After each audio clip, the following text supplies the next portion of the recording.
was a battle for the very soul of America. From Chicago, here's Gary O'Donoghue. Joe Biden, really his swan song, his final speech, his farewell, if you like, going over his career in some detail, his achievements as he sees them.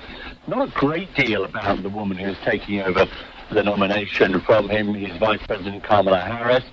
Some compliments, sure, the best decision he ever made, he said, picking her for Vice President, but this was really about him setting out his legacy, if you like, and trying, I think, to reinforce the idea that the upcoming election is a battle for democracy, which has been a theme of his campaigning up until he stood aside.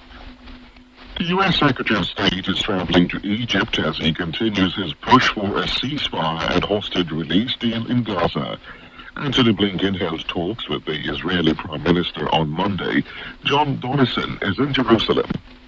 Antony Blinken says Prime Minister Benjamin Netanyahu accepts and supports the so-called bridging proposal towards a ceasefire and hostage release deal in Gaza.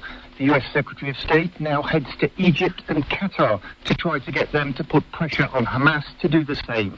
The Islamist group has called US talk of progress an illusion, and at least publicly there is little sign that either Hamas or Israel is committed to a deal. Mr. Blinken said it was crucial that everyone refrain from actions that would escalate tensions.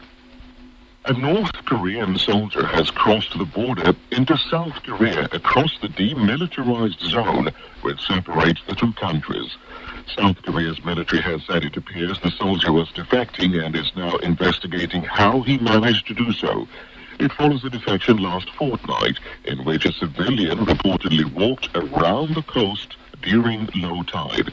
We get more from our Seoul correspondent, Jean McKenzie. It's thought the soldier had been working in the demilitarized zone and managed to get the attention of South Korean soldiers on the other side.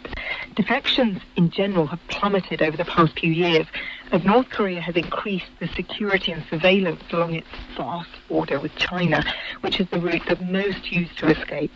This defection comes weeks after the government in Seoul started blasting anti-North Korean propaganda over the border with loudspeakers. The authorities here are now questioning the soldier and will want to know whether these announcements